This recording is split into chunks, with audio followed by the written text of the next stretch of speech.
সম্মানিত হাজিরিন, আল্লাহ রাব্বুল আলামিন রাসূল সাল্লাল্লাহু আলাইহি সাল্লামকে শেষ নবী বলে আখ্যায়িত করেছেন। আল্লাহ পাক বলেছেন, মা কানা মুহাম্মাদুন আবা আহাদিম মির রিজালিকুম ওয়ালাকির রাসূলুল্লাহি ওয়া খাতামান নাবিয়্যিন ওয়া কানাল্লাহু বিকুল্লি শাইইন আলীমা। আল্লাহ রাসূল তিনি শেষ নবী, তারপর আর কোনো নবী আসবে। কিন্তু সেই মুহাম্মদ সাল্লাল্লাহু আলাইহি ওয়াসাল্লাম নিজে বলেছে, আমার পরে আল্লাহ যদি কাউকে নবী বানাতো, আল্লাহ পাক ওমরকে নবী হিসেবে কবুল করে নিত। সুবহানাল্লাহ। তার মানে নবী হওয়ার যে যোগ্যতা, যে গুণাবলী আল্লাহ পাক ওমরের মতো দান করে দিয়েছিল। তাহলে অবশ্যই সেই নবীর ভিতরে মানে সাহাবীর মধ্যে কি এমন বৈশিষ্ট্য আলাদা ছিল আমাদের জানার দরকার আছে না নাই? আসসালামু আলাইকুম ওয়া রাহমাতুল্লাহি ওয়া বারাকাতুহু। আপনারা সবাই কেমন আছেন? আলহামদুলিল্লাহ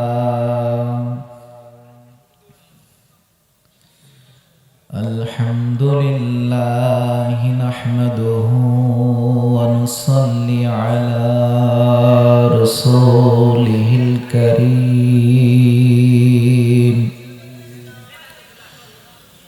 আম্মা বা'দু ফাকাদ ক্বালা আল্লাহু তাআলা ফি কালামিহিল মাজিদ ওয়াল ফুরকানিহিল হামিদ।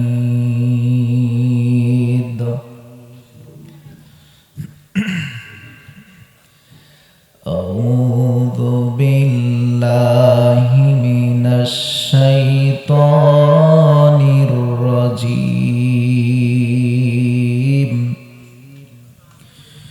বিসমিল্লাহির রাহমানির রাহিম।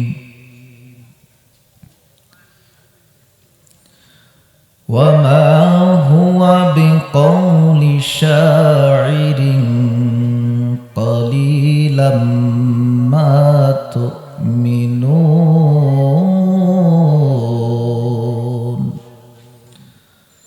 ওয়ালা বিকাউলি কাহিনিন কালিলাম মা তাযাক্কারুন।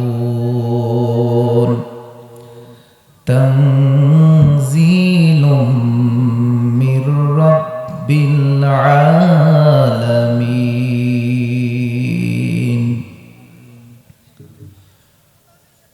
وقال رسول الله صلى الله عليه وسلم بلغوا عني ولو آية أو كما قال عليه الصلاة والسلام إن الله وملائكته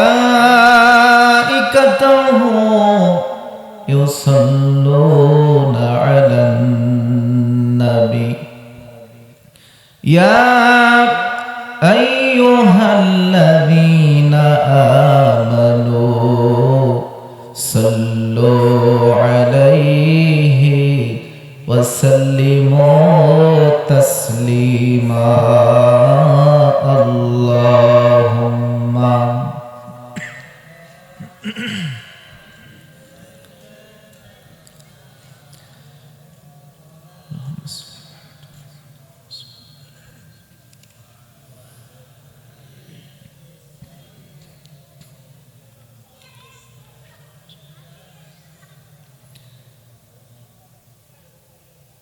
একদিন তোমারি নাম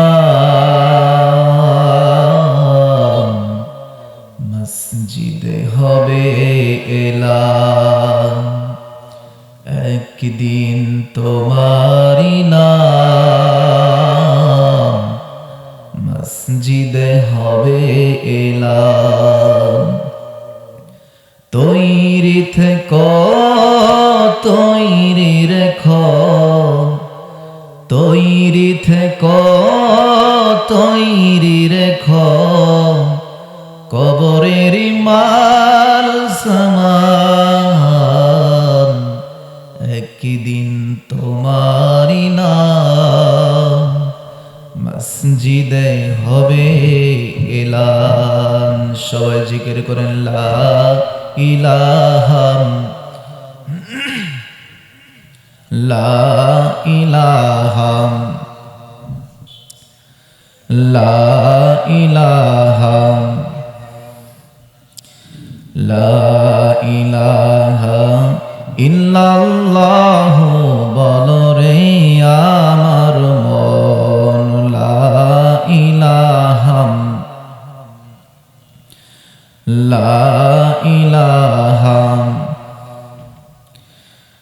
লা ইলাহা ইল্লাল্লাহু মুহাম্মাদুর রাসূলুল্লাহ সাল্লাল্লাহু আলাইহি ওয়াসাল্লাম।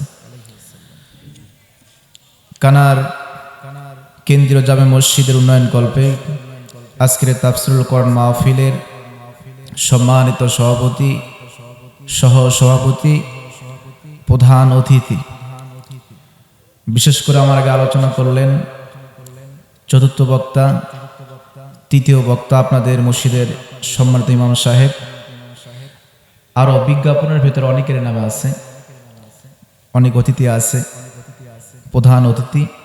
আমি সবাইকে শুরুতেই আমার অন্তঃস্থল থেকে শুভেচ্ছা জ্ঞাপন করছি। আমি শুরুতে জানতে চাচ্ছি আপনারা সবাই কেমন আছেন। আমি শুরুতে আপনাদের কাছে একটু দোয়া ভিক্ষা চাই। গত সপ্তাহে কৈচর সর্দারপাড়া মাহফিল করার পর থেকে শনি রবি সোম 3 দিন গলার এত সমস্যা, কথাই বলতে পারি নাই, একদম ডেবে গিয়েছিল।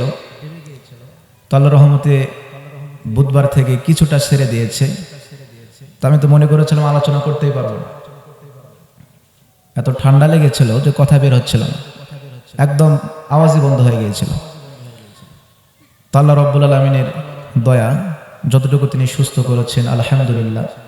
একটু অন্তর থেকে সবাই দোয়া করেন আল্লাহ পাক অন্তত যতটুকু আলোচনা করি শেষ সময় পর্যন্ত যেন কিছু কথা আপনাদের সামনে উপস্থাপন করতে পারি। আল্লাহ পাক যেন কণ্ঠকে যেন সুস্থ রাখেন, আল্লাহুম্মা আমিন।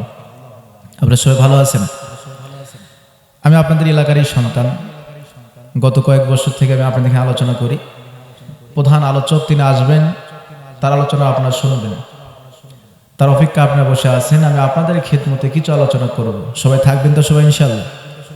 আসলে মাহফিলের অবস্থা এমন হয়ে গিয়েছে, প্রত্যেকটা জায়গায় আমি কিছু জায়গায় ঘুরতেছি, দেখতেছি প্রত্যেকটা জায়গাতেই শ্রোতার অবস্থা খুবই খারাপ। বিশেষ করে বগুড়াতে ভালো বক্তা আসলে শ্রোতা হয়, আর যদি অপরিচিত কোনো বক্তা হয় দেখবেন অবস্থা খুবই খারাপ। 15-20 জন 30 জনের উপরে আর লোক হতে চায় না।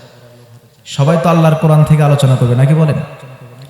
আমাদের যে বগুড়ার যে প্রবণতা, আল্লাহ পাক এই ধ্যান ধারণা থেকে আমাদের সবাইকে বের হয়ে সেই কোরআনের আলোচনা বেশি বেশি শোনার এবং আমল করার তৌফিক দান করুন, আল্লাহুম্মা আমিন।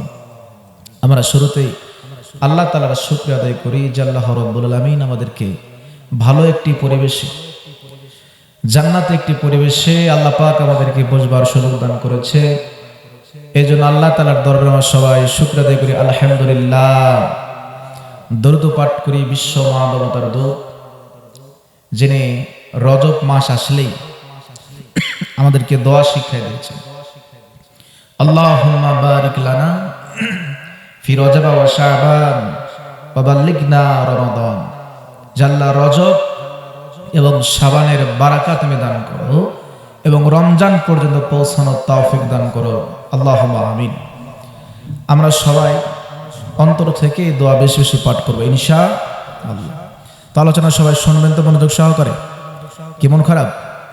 ঠান্ডা লাগতেছে? অল্প কিছু সময় আপনাদের সামনে আমি আলোচনা করব, এরপরে প্রধান আলোচক চলে আসবেন। আমরা শুরুতেই একটু তাকবীর দেব, যাতে করে শরীরটা একটু গরম হয়, নাকি বলেন? জি, আমার শুনে একটু তাকবীর দেন। লিল্লাহে তাকবীর,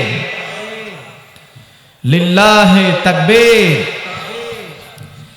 আলোচনা হবে কোরআন থেকে, কোরআন থেকে আলোচনা হবে, আজে বাজে কোনো কথা হবে না, একটু বিষয়ভিত্তিক আলোচনা করব আশা করেছিলাম। তবে রজব মাস, যে মাস আসলেই প্রতিটা জায়গায় জুমাতে আলোচনার মজলিসে আল্লাহ রাসূল সাল্লাল্লাহু আলাইহি সাল্লাম যে দামি একজন মানুষ, নবী, তার জীবনে যতগুলো ঘটনা ঘটেছে সবচেয়ে দামি একটি ঘটনা হচ্ছে মিরাজ, নাকি বলেন? এই মাসে বিভিন্ন মতামত আছে তারিখটা নিয়ে, তবে তারিখ যে দিনে হোক জীবনে তার মিরাজ ঘটেছে, এটা তো সত্য, নাকি বলেন? আমরা কিছু সংক্ষিপ্ত আলোচনা করে আমরা মূল আলোচনার দিকে চলে আসব। কারণ বর্তমান যে যুগ, অনেক নাস্তিক বেঈমান যদি প্রশ্ন করে বসে, যেখানে আমরা বিভিন্ন জায়গায় সফর করতেছি, চাঁদের দেশ ঘোরা তাদের শেষ, মঙ্গল গ্রহে যাবে যাবে ভাব, কত কিছু তারা অর্জন করতেছে। এই যুগে, আধুনিক যুগে এসে তারা যদি প্রশ্ন করেই বসে মিরাজকে নিয়ে, আমরা বিজ্ঞান থেকে কি উত্তরগুলো দেব, আমি এই দৃষ্টিকোণ থেকে দু একটি কথা আপনাদের সামনে উপস্থাপন করব। ঘটনা বলার উদ্দেশ্য নয়, সংক্ষিপ্ত পরিসরে কিছু কথা বলে আমি আপনাদের সামনের ব্যাখ্যাগুলো দেওয়ার চেষ্টা করব। তারপরে সংক্ষিপ্ত কিছু সময় আমি যে আয়াত তেলাওয়াত করেছি আলোচনা হবে ইনশাআল্লাহ। আপনারা সবাই জানেন আল্লাহ রাসূল সাল্লাল্লাহু আলাইহি সাল্লামকে আল্লাহ রাব্বুল আলামিন যতগুলো মুজিজা দিয়েছেন, তার মধ্যে বড় বড় কিছু অলৌকিক ঘটনা তার জীবনে ঘটেছিল। প্রত্যেকটা নবীকে আল্লাহ রাব্বুল আলামিন অলৌকিক ক্ষমতা দিয়েছেন। বেশিরভাগ নবীকে, নবী হতে গেলে ওহী লাগবে, মুজিজা লাগবে, কিতাব লাগবে। কিন্তু এমন আছে যেমন গোলাম আহমদ কাদিয়ানী নিজেকে নবী বলে দাবি করেছে। প্রত্যেকটা নবীর নাম দেখবেন এক শব্দে, যতগুলো নবী আছে তার কাছে কোনো ওহী এসেছিল? আসে নাই। তো নবী যারা, প্রত্যেক নবীর নাম এক শব্দে। আল্লাহ রাব্বুল আলামিন নবী হওয়ার জন্য যে যে দলিল লাগে, মুজিজা লাগে, বেশিরভাগ নবীকে আল্লাহ পাক যে যে মুজিজা দিয়েছিলেন, আমার রাসূলকে দিয়েছিলেন, প্রত্যেকটা নবীর ইন্তিকাল ঘটেছে, মুজিজা শেষ হয়ে গিয়েছে। কিন্তু আমার রাসূল মারা গিয়েছেন, কোরআন নামক যে মুজিজা, বলেন তো মুজিজা কি শেষ হয়েছে? শেষ হয়নি। কত কাফের বেঈমান চেষ্টা করলো যে কোরআনের ভুল ধরবে। কবি সাহিত্যিকদের অভাব ছিল না, কেউ কি একটা অক্ষর জবর জের ভুল ধরতে পেরেছে? পারেনি। সম্মানিত হাজিরিন, আল্লাহ রাব্বুল আলামিন সুলাইমান নবীকে জিনের মুজিজা দিয়েছিল, কারণ সেই সময়ে তারা জিন চর্চা, জিনদেরকে বশে আনার চেষ্টা করতেন বেশি। এই জন্য আল্লাহ রাব্বুল আলামিন সুলাইমান নবীকে এমন মুজিজা দিলেন যাতে করে সমস্ত জিনেরা তার কথা শুনে, আর সমস্ত মানুষগুলো তার অলৌকিক ক্ষমতা দেখে যেন তারা অকপটে তাকে নবী হিসেবে স্বীকার করে নেয়। সুলাইমান নবীকে আল্লাহ পাক জিনের মুজিজা দিয়েছিলেন। জিনদেরকে বললে মসজিদ তৈরি করত, জিনদেরকে বললে রানী বিলকিসের সিংহাসন নিয়ে চলে আসতো। কিন্তু আমার প্রশ্নের উত্তর দেন, বলেন তো সুলাইমান নবী যেদিন ইন্তিকাল করেছে, তারপরে সুলাইমান নবীর এই মুজিজা কি আর বেঁচে ছিল? টিকে ছিল না। মানে নবী মারা গিয়েছে, মুজিজাগুলো বন্ধ হয়ে গিয়েছে। কথা বলেন ঠিক কিনা? মুজিজা কিন্তু আর নাই। নবী মারা গিয়েছে, মুজিজাও বন্ধ হয়ে গিয়েছে। তার উম্মতরাও যদি চেষ্টা করত, আমাদের নবী জিনদেরকে নিয়ন্ত্রণ করত, রানী বিলকিসের সিংহাসনকে উড়িয়ে নিয়ে আসতো। দেখি আমরা একটাবার জিনদেরকে বলে দেখি আমাদের কথা শুনে কি শুনবে নাকি? শুনবে। তার মানে নবী মারা গিয়েছে, মুজিজাও বিদায় নিয়েছে। মুজিজা বুঝেন তো? অলৌকিক ক্ষমতা। মুসা নবীকে আল্লাহ রাব্বুল আলামিন একটা মুজিজা দিয়েছিলেন, তার নাম কি বলেন তো? লাঠি মুজিজা দিয়েছিল। 9টি মুজিজার কথা পাওয়া যায়, কিন্তু প্রাথমিকভাবে আল্লাহ রাব্বুল আলামিন যে মুজিজা প্রথমে দিয়েছিলেন সেটা হচ্ছে লাঠি। আল্লাহ পাক বললেন, নবীজি এই লাঠি দিয়ে আপনি কি করেন? মুসা নবী বলে, আল্লাহ তাআলা যেখানে পাতা দেখতে পাই পাতাতে লাঠি দিয়ে বাড়ি দিই, পাতা পারি। আর কি করো? যেখানে গর্ত থাকে গর্তের মধ্যে লাঠিটা দিয়ে লাফ দিয়ে অন্য পাশে পার হয়ে যায়। তা আর কি করো? আরো অনেক কিছু কাজ করো। আল্লাহ পাক বলতেছেন, নবীজি এই লাঠি আজ থেকে সাপ হবে। এই লাঠি জান্নাত থেকে কোনো লাঠি আল্লাহ পাক পাঠিয়ে দেয় না, অলৌকিক ক্ষমতা তো। তুমি যে লাঠি নিয়ে চলতা ফিরতা, এই লাঠি আজ থেকে সাপ হবে। আল্লাহ পাক মুসা নবীকে অলৌকিক ক্ষমতা দিলেন।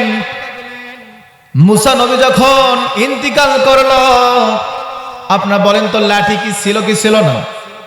এই লাঠি কিন্তু ছিল, কিন্তু লাঠিতে হাত দিলে আর সাপ হয় না। তার উম্মত কিন্তু ছিল, তার উম্মতরাও যদি চেষ্টা করতো, দেখি আমাদের নবী হাত দিলে সাপ হতো, আমরা একটু চেষ্টা করি। মুসা নবীর উম্মতেরা চেষ্টা করলো কিন্তু সাপ হতো না, কারণ নবী ইন্তিকাল করেছে, মুজিজাও কিন্তু বিদায় নিয়েছে। কথা বলেন ঠিক কিনা? ঈসা নবীর নাম সবাই জানে কি জানে না? ঈসা নবী আমাদের নবীর আগের নবী। ঈসা রূহুল্লাহ। আল্লাহ রাব্বুল আলামিন ঈসা নবীকে কত সুন্দর মোজা দিয়েছিল। ঈসা নবী মাটি দিয়ে তিনি পাখি বানাতো, আর সেই পাখিতে যদি ফু দিত, পাখির সঙ্গে সঙ্গে জীবিত হয়ে যেত। ঈসা নবী যদি কোনো কবরের পাশে যে বলতো, কুম বিইذনিল্লাহ, আল্লাহর হুকুমে জীবিত হয়ে যাও, সঙ্গে সঙ্গে পুরনো কবর থেকে লাশ জীবিত হয়ে যেত।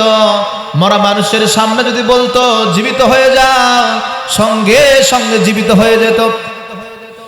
ঈসা আলাইহিস সালাম যদি কোনো অন্ধ মানুষের সামনে যদি গিয়ে চোখে যদি হাতটা দিত, সঙ্গে সঙ্গে আল্লাহ রাব্বুল আলামিন তার হাতের ছোঁয়াতে অন্ধ মানুষের চোখের দৃষ্টিকে ফিরিয়ে দিত।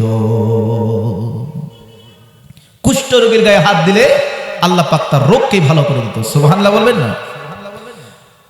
কিন্তু সেই ঈসা নবীকে আল্লাহ রাব্বুল আলামিন যখন আসমানে তুলে নিলেন, তিনি কিন্তু মারা যায় নাই। সবাই জানেন তো, তিনি কিন্তু মারা যায় নাই। আল্লাহ পাক তাকে আসমানে তুলে নিয়েছেন। নবী আসমানে উঠে গিয়েছেন, কিন্তু তার মুজিজা কিন্তু বিদায় নিয়েছেন। কথা বলেন ঠিক কিনা? ঈসা নবী কিন্তু আবার আসবেন। এখন বলেন তো, ঈসা নবী কিন্তু আসবে, তিনি আবার আসবেন সাহাবী হিসাবে। কি জন্য সাহাবী বললাম? কারণ যখন রাসূল মিরাজে গিয়েছিল, মিরাজে যাওয়ার সময় কিন্তু তার সঙ্গে সাক্ষাৎ হয়েছিল। এই হিসাবে বলতেছে তিনি সাহাবী ছিল, তিনি আবার আসবেন সাহাবী হিসাবে। আসার পরে এই মুজিজা কি তারা থাকবে নাকি? আর কিন্তু থাকবে না। তার মানে যেভাবেই হোক নবী বিদায় নিয়েছে, তার মুজিজা অলৌকিক ক্ষমতাও কিন্তু তার কাছ থেকে বিদায় নিয়েছে। আমার আপনার নবী মুহাম্মদ সাল্লাল্লাহু আলাইহি ওয়াসাল্লাম হীরা গুহার সামনে কয়জন কাফের যুবক এসে বলতেছে, হে মুহাম্মদ, তুমি নাকি নিজেকে নবী বলে দাবি করো, তো একটু অলৌকিক ক্ষমতা দেখাও তো। আল্লাহ রাসূল বলল, রাতের অন্ধকারে, পূর্ণিমার রাত, সেই রাতে বলল আকাশের দিকে নজর করো। কাফের বেঈমান যুবকেরা আকাশের দিকে নজর করলো। আল্লাহ রাসূল চাঁদের দিকে ইশারা করলেন। শাক্কাল কমার, চাঁদের দিকে ইশারা করার সঙ্গে সঙ্গে চাঁদ দ্বিখণ্ডিত হয়ে গেল। সুবহানাল্লাহ বলবেন? চাঁদ জমিনে আছড়ে পড়ল। কিন্তু কাফের বেঈমান কি বলে, আরে মুহাম্মদ, তুমি যে জাদু করো, আর সেই জাদুর প্রভাব আসমান পর্যন্ত পৌঁছে গেছে, এটা তো জানতাম না। নাউজুবিল্লাহ বলবেন? তুমি যে আসলে জাদু করো, আর সেই জাদু যে আসমান পর্যন্ত পৌঁছে গেছে, এটা তো আমাদের জানা ছিল না। আসলে কপাল পোড়া হলে তো তাই হয়। আল্লাহর নবী মুজিজা দেখার পরেও, কথাগুলো বিশ্বাস না করে সরাসরি দেখার পরেও রাসূলকে জাদুঘর বলে আখ্যায়িত করল। সম্মানিত হাজিরিন, আল্লাহর নবীকে আল্লাহ তাআলা কত নিয়ামত দিয়েছেন, মুজিজা দিয়েছেন। যতগুলো নবীকে আল্লাহ পাক অলৌকিক কিছু বড় বড় ক্ষমতা দেখাচ্ছেন, কোন ঘটনার সামনে আল্লাহ পাক সুবহান শব্দ ব্যবহার করেনি। কিন্তু আমার আপনার প্রিয় নবী মুহাম্মদ সাল্লাল্লাহু আলাইহি সাল্লামকে আল্লাহ রাব্বুল আমিন দুনিয়া থেকে 7 আসমান পাড়ি দিয়ে তার কাছে ডেকে নিয়ে তিনি নিদর্শনগুলো দেখিয়েছেন। এই ঘটনার সামনে আল্লাহ তাআলা সুবহান শব্দ উল্লেখ করেছেন। সুবহান, আশ্চর্যজনক ঘটনা।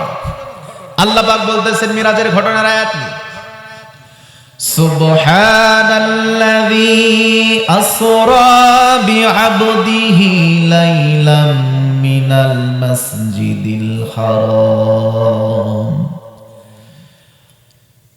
এই ঘটনার সামনে আল্লাহ রাব্বুল আমিন সুবহান শব্দ ব্যবহার করেছেন। অন্য কোন নবীর ঘটনার সামনে আল্লাহ পাক সুবহান শব্দ ব্যবহার করে নাই।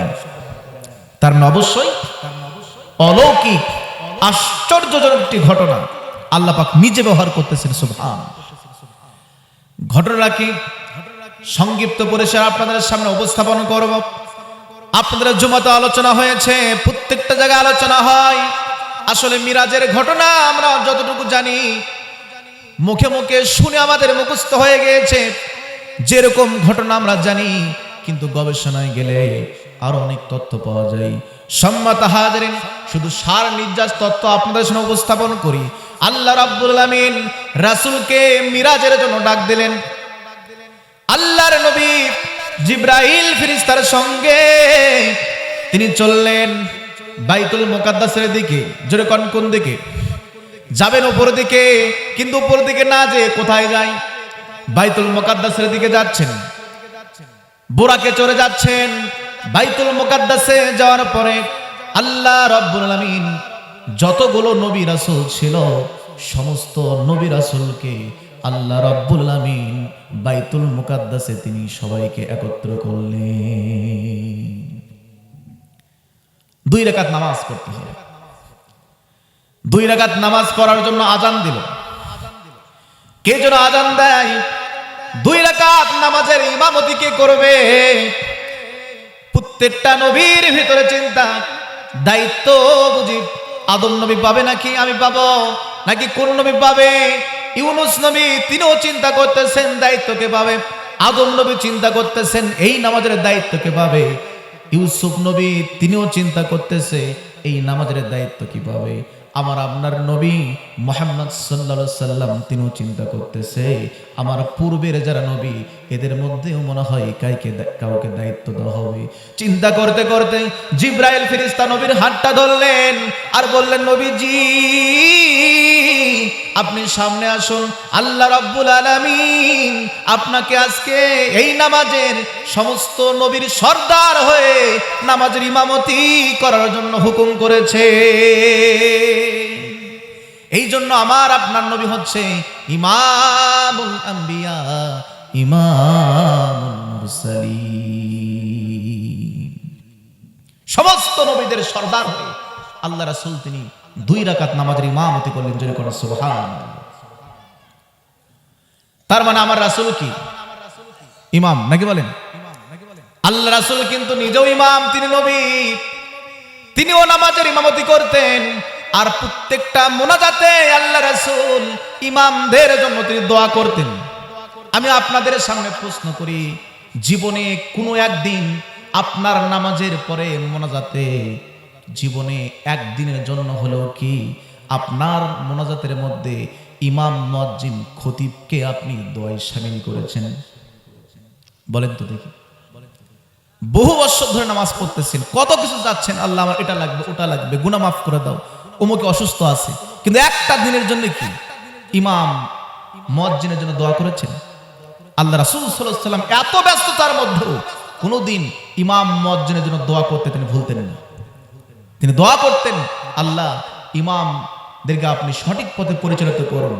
মাঝে মাঝে তিনি দোয়া করতেন মুয়াজ্জিনদের জন্য, তিনি দোয়া করতেন যে আল্লাহ গুনাহকে মাফ করে দেন। সম্মানিত হাজিরিন, আল্লাহর নবী বুরাকে চড়ে এবার তিনি জিবরাইলের সঙ্গে চললেন। প্রথম আসমান, দ্বিতীয় আসমান, তৃতীয় আসমান ভেদ করে এমন করে করে সপ্তম আসমান পাড়ি দিয়ে তিনি চলে গেলেন সিদরাতুল মুনতাহা। জোরে কোন কোথায়? সিদরাতুল মুনতাহা গেলেন। তার হাতে 2 পেয়ালা পানি দেওয়া হলো, একটা হচ্ছে দুধের পেয়ালা আর একটা হচ্ছে মদ।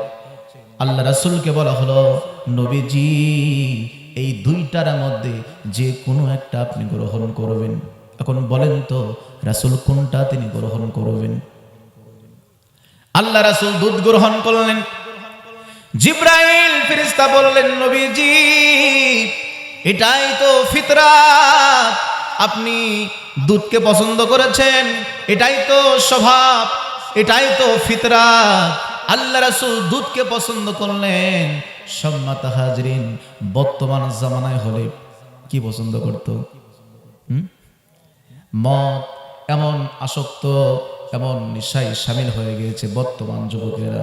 এই যুবকেরা মদের সঙ্গে জড়িত হয়ে নিজের পরিবারকে পর্যন্ত ধ্বংস করে দিচ্ছে। কথা বলেন ঠিক কিনা? সুস্থ একটি সমাজকে গঠন করতে গেলে ধূমপান মুক্ত সমাজের দরকার আছে না নাই? মদ মুক্ত সমাজের দরকার আছে না নাই? কত জায়গায় যে মদ খেয়ে মাতাল হয়ে নিজের বাপ মাকে পর্যন্ত খুন করে দেয়, এমন ঘটনা পত্রিকায় কত দেখা যায়। কথা বলেন ঠিক কিনা? সম্মানিত হাজিরিন, আল্লাহর নবী 5 ওয়াক্ত নামাজ পেলেন। কয় ওয়াক্ত? প্রথমে 50 ওয়াক্ত নামাজ দিয়েছিল।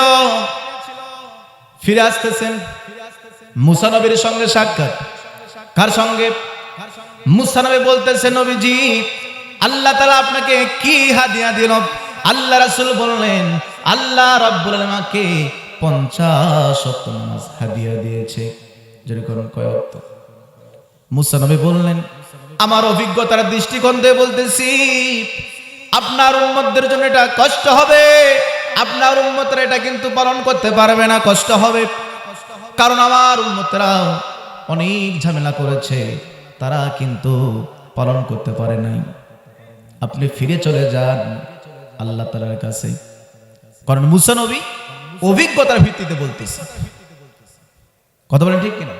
কারণ মুসা নবী তার কওমের লোকজন এত মানে বেকায়দার লোক ছিল, শুধু প্রশ্ন করত, প্রশ্ন করতে করতে তাকে অদৃষ্ট করে ফেলে দিত। মানে বাঁকা উম্মত যাকে বলে।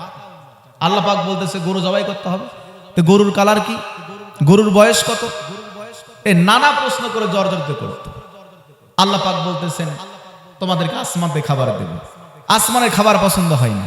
এক পর্যায়ে মুসা নবীকে বলতেছে আমরা একটু চাষাবাদ করে খেতে চাই। আল্লাহ পাক বলতেছেন তোমরা জিকির করো, আমি তোমাদের গুনাহকে মাফ করে দেবো। ফিলিস্তিন বিজয় তোমরা করলে তোমরা জিকির করো। তারা জিকির না করে বলতেছে ঘুমের দানা, ঘুমের দানা, ঘুমের দানা। এত বাঁকা একটা জাতি ছিল। মুসা নবী অভিজ্ঞতার দৃষ্টিকোণ থেকে বলতেছে তারা কিন্তু ঝামেলা করেছে, আপনার উম্মতের জন্য কষ্ট হবে, আপনি চলে যান আল্লাহর কাছে, আবার যান। মুসা নবী কথা শুনে রাসূল সাল্লাল্লাহু আলাইহি ওয়াসাল্লাম আবার চলে গেলেন। মুসা নবীর কথা শুনে আল্লাহ রাসূল চলে গেলেন, আল্লাহর কাছে আবেদন করলেন। আল্লাহ পাক নামাজ কমায় দিলেন। কয় ওয়াক্ত? 10 ওয়াক্ত নামাজ কমিয়ে দিলেন। আবার চলে আসলেন। মুসা নবী বলল কয় ওয়াক্ত নামাজ আল্লাহ পাক কমিয়ে দিয়েছে?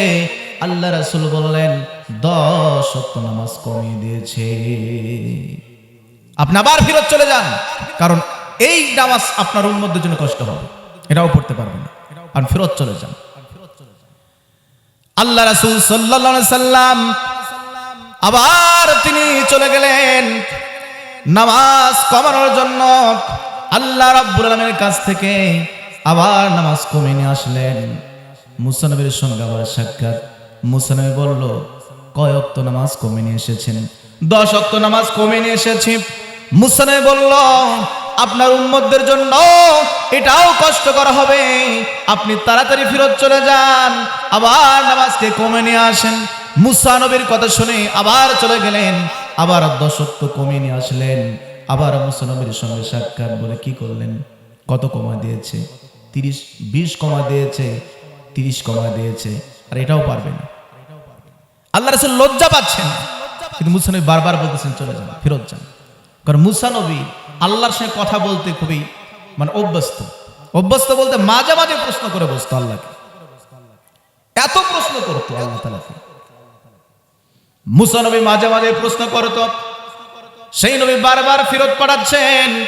মুসা নবী কারণ অভ্যস্ত আল্লাহর সঙ্গে কথা বলে, আল্লাহর সঙ্গে কথা বলতেন, যার কারণে তার একটা উপাধি হলো কালিমুল্লাহ। জোরে কর নাম কি? কালিমুল্লাহ। মুসা কালিমুল্লাহ। আল্লাহকে মাঝে মাঝে প্রশ্ন করত, যেমন প্রশ্ন করত আবার রাগও ছিল। মুসা নবী পথ চলতেছেন, যেতে যেতে দেখে একটা পিপিলিকার দল চলতেছে। মুসা নবী পিপিলিকার দলকে দেখলেন। একটা পিপিলিকা মুসা নবীর পায়ে কামড় দেয়।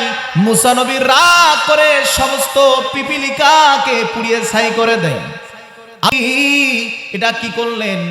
মুসা নবী বলে রব্বুল আলামিন রাগ উঠেছিল, একটা পিপিলিকা কামড় দিয়েছিল, যার কারণে রাগের কারণে আমি মুসা সব পিপিলিকাকে পুড়িয়ে ছাই করে দিয়েছি। আল্লাহ পাক বললেন, মুসা একটা কামড় মারছে, সব পুড়িয়ে দেবে, বলে রাগ উঠেছে। তাহলে মুসা নবীর রাগ কম না বেশি? কথা বলেন। সেই নবী আল্লাহর সঙ্গে কথা বলতো। মুসা নবীর কথা শুনে রাসূল বারবার ফেরত গেলেন। সর্বশেষ 5 ওয়াক্ত নামাজ নিয়ে আসলেন। 5 ওয়াক্ত নামাজ নিয়ে আসলেন। আল্লাহ পাক বলেন, নবীজি এই 5 ওয়াক্ত নামাজ যারা আদায় করবে, আল্লাহ রাব্বুল আমিন তাদেরকে 50 ওয়াক্ত নামাজের সওয়াব দান করবে। মিরাজ থেকে ফেললেন। ফেরার পরে সাক্ষাৎ হলো আবু বকরের সঙ্গে, সাক্ষাৎ হলো আবু জেহেলের সঙ্গে। ভোরবেলায় ফিরলেন আবু জেহেল, রাসূলকে বললেন, মুহাম্মদ প্রতিদিনে তো নতুন নতুন খবর তুমি বলো, আজকে কি নতুন কোন খবর আছে নাকি? নতুন খবর আছে নাকি? প্রতিদিনই তো তুমি নতুন কিছু খবর বলো। আল্লাহ রাসূল বলেন, আবু জেহেল আজকের এমন খবর আছে যে খবর শুনলে তুমি আশ্চর্য হয়ে যাবে। কি খবর? রাতের বেলায় বাইতুল্লাহ থেকে বাইতুল মুকাদ্দাস সফর করেছি। সেখান থেকে 7 আসমান পাড়ি দিয়ে আল্লাহর সঙ্গে সাক্ষাৎ করে নিদর্শনগুলো দেখে আবার রাতে রাতে ফিরে এসেছি। আবু জেহেল বলে, রে মুহাম্মদ, মাথা তো যা তোমার ছিল এখন তো পুরোটাই নষ্ট হয়ে গিয়েছে। নাউজুবিল্লাহ বলবেন না? আবু জেহেল তিনি সুযোগ খুঁজতেছেন। এই তো একটা সুযোগ পেয়েছি, দেখি কোনো এবার ঝামেলা করা যায় কিনা। আবু বকরের কাছে তিনি চলে গেলেন। আবু বকরকে বললেন, তুমি যাকে নবী বলে স্বীকার করো সেই মুহাম্মদ কি বলে জানো নাকি? সে বলতেছে এক রাতের মধ্যে সে নাকি বাইতুল মুকাদ্দাস গিয়েছে, সেখান থেকে 7 আসমান পাড়ি দিয়ে আল্লাহর সঙ্গে সাক্ষাৎ করেছে। এটা কি তুমি বিশ্বাস করো? আবু বকর বলে, রে আবু জেহেল, এই কথা কি মুহাম্মদ সাল্লাল্লাহু আলাইহি সাল্লাম বলেছে? আবু জেহেল বলে, হ্যাঁ মুহাম্মদ বলেছে। আল্লাহ রাসূল সাল্লাল্লাহু আলাইহি সাল্লামের কথা শুনে আবু বকর বললেন, তাহলে তুমি শুনে রাখো, আল্লাহর নবী যদি নিজের জবান থেকে কথা বলে, আমি আবু বকর একদম কোনো সন্দেহ ছাড়া আল্লাহর রাসূলের কথাকে মনে প্রাণে বিশ্বাস করে নিলাম। রাসূল যা বলেছে সব তিনি সত্য কথা বলেছে। এর নাম হচ্ছে আবু বকর সিদ্দিক। আল্লাহ রাসূল যখন বলতো, আবু বকর আমার সঙ্গে হিজরত করা লাগবে, আল্লাহ রাসূলের কথা শুনে আবু বকর অপেক্ষায় থাকতেন, কখন আসবে আল্লাহ রাসূল দরজায় ডাকবে। না জানি রাসূল কষ্ট পায়, তখন থেকে তিনি দরজায় তিনি দাঁড়িয়ে দাঁড়িয়ে থাকে। আল্লাহ রাসূল যখন ডাকলেন আবু বকর, ডাকার সঙ্গে সঙ্গে আবু বকর তিনি দরজা খুলে দিয়েছে। এর নাম হচ্ছে আবু বকর। আল্লাহ রাসূল বলেন, সাহাবীরা তোমরা কি জানো তোমাদের মধ্যে এমন একজন সাহাবী আছে যাকে আল্লাহ তাআলা জান্নাতের 8টা গেট থেকে বারবার করে ডাকতে থাকবে, উদখুল মিন বাবি, আমার গেট দিয়ে জান্নাতে প্রবেশ করো, আমার গেট দিয়ে জান্নাতে প্রবেশ করো। সাহাবীরা বললেন, নবীজি কোন সেই ব্যক্তি, কোন সেই সাহাবী যার নাম আমরা শুনতে চাই? আল্লাহ রাসূল বললেন, সাহাবীরা তোমরা শোনো, সেই ব্যক্তির নাম হইল আবু বকর সিদ্দিক। সুবহানাল্লাহ বলবেন না? আবু বকর সিদ্দিক। আল্লাহ রাসূল বললেন, সাহাবীরা তোমাদেরও চিন্তার কোনো কারণ নাই, তোমরাও যদি 5 ওয়াক্ত নামাজের ওযু করার পরে আশহাদু আল্লা ইলাহা ইল্লাল্লাহু ওয়া আশহাদু আন্না মুহাম্মাদান আবদুহু ওয়া রাসূলুহু। তোমরা যদি ওযু করার পরে এই দোয়া পাঠ করো, আল্লাহ রাব্বুল আমিন তোমাদের জন্য জান্নাতের 8টি দরজাকে খুলে দিবে। সম্মানিত হাজরিন, এই যে মিরাজের যে ঘটনা আপনারা সবাই জানেন, মুখস্থ আছে, শুনে শুনে আপনারা ঘটনা আপনাদেরও মুখস্থ হয়েছে। এখন কথা হচ্ছে আধুনিক যুগে যারা মঙ্গল গ্রহে যাবে ভাব, চাঁদের দেশে সফর করেছে, বহির্বিশ্বে পড়াশোনা করতেছে, কত নাস্তিক মুরতাদ বেঈমান আছে, তাদের সামনে যখন ইসলামের দাওয়াত দেবেন আর বলবেন আল্লাহ রাসূল 7 আসমানে পাড়ি দিয়ে মিরাজ করেছে, এই কথাই তারা বিশ্বাস করবে? একজন মানুষের পক্ষে কি সম্ভব? কোনো যানবাহন ছাড়া, সেই সময় কি বিমান ছিল নাকি? বিমান ছিল? কি হয় সম্ভব? তারা যে প্রশ্ন করে বসে নাস্তিকরা যে এমন একটা জায়গা আছে মধ্যাকর্ষণ শক্তি, এই জায়গাটা অতিক্রম করতে পারেন আপনি। নিচ থেকে যদি একটা ইট যদি ফিকে মারেন উপর দিকে, মধ্যাকর্ষণ শক্তির কারণে এটা আবার জমিনে চলে আসবে। দেখেন না, একটা ইট বা ঢিল আপনি উপর দিয়ে ফিকে মারবেন, কোন দিকে আসে? নিচের দিকে আসে। আপনি তাকে উত্তরটা দিবেন কিভাবে? শুধু তাই নয়, সূর্যের মধ্যে তাপ আছে না নাই? কথা বলেন, আছে না নাই? সূর্যের মধ্যে তাপ আছে 1,40,00,000 তাপমাত্রা সূর্যের মধ্যে। এত ডিগ্রি তাপের মধ্য দিয়ে আল্লাহ রাসূল যখন মিরাজ করবেন, তার তো পুড়িয়ে ছাই হয়ে যাওয়ার কথা বলেন, ঠিক কিনা? এক নক্ষত্র থেকে অপর নক্ষত্র অনেক দূরে অবস্থিত, সূর্যের চেয়ে নক্ষত্র কোটি কোটি গুণ বড়। এক নক্ষত্র থেকে অপর নক্ষত্র এত দূরে অবস্থিত, এদের মাঝে ফাঁকা জায়গা রয়েছে। এই ফাঁকা অন্ধকারময় জায়গার মধ্যে আল্লাহ রাব্বুল আমিন ব্ল্যাক হোলকে তিনি সেট করে দিয়েছে। ব্ল্যাক হোল অন্ধকারময় একটা জায়গা। বিজ্ঞানীরা তথ্য বের করেছেন, এর মধ্য থেকে এমন চুম্বকের মতো একটা আকর্ষণ আছে, এর পাশ দিয়ে যদি নক্ষত্র গ্রহ যদি যাতায়াত করে, ঘোরে, সবকিছু তো ঘূর্ণিয়মান। এই ব্ল্যাক হোলের মধ্যে থেকে এমন একটা আকর্ষণ নিচের দিকে টানে, এক আকর্ষণে এক টানে লক্ষ লক্ষ কোটি কোটি গ্রহ, নক্ষত্র, সূর্য এর মধ্যে মুহূর্তের মধ্যে আসবে আর চকলেটের মধ্যে গিলে খাবে। ব্ল্যাক হোলের কোনো ব্যাপারই না, কোনো সময় লাগবে না। তাহলে এতগুলো নক্ষত্রকে চুম্বকের মতো টেনে নিয়ে গিলে ফেলে দিচ্ছেন, আর আমাদের নবী মুহাম্মদ সাল্লাল্লাহু আলাইহি ওয়াসাল্লাম তিনি নক্ষত্র অতিক্রম করে, সূর্যকে অতিক্রম করে তিনি মিরাজে চলে গেলেন। কাফের বেঈমান যদি প্রশ্ন করে বসে কিভাবে সম্ভব, এর উত্তর আপনি কিভাবে দেবেন? সম্মানিত হাজিরিন, তাহলে সূর্যের মধ্যে তাপ আছে 1,40,00,000 তাপমাত্রা। আল্লাহ রাসূল যখন মিরাজে গেলেন, এই তাপে তো রাসূল পুড়ে যাওয়ার কথা বলেন, ঠিক কিনা? তাহলে কি জন্য পড়লো না?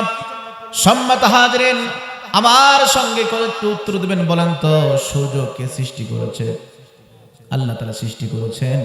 আপনারা সবাই তো জানেন বাদশাহ নমরুদ, বাদশাহ অর্থাৎ আজর, ইব্রাহিমের পিতার নাম কি?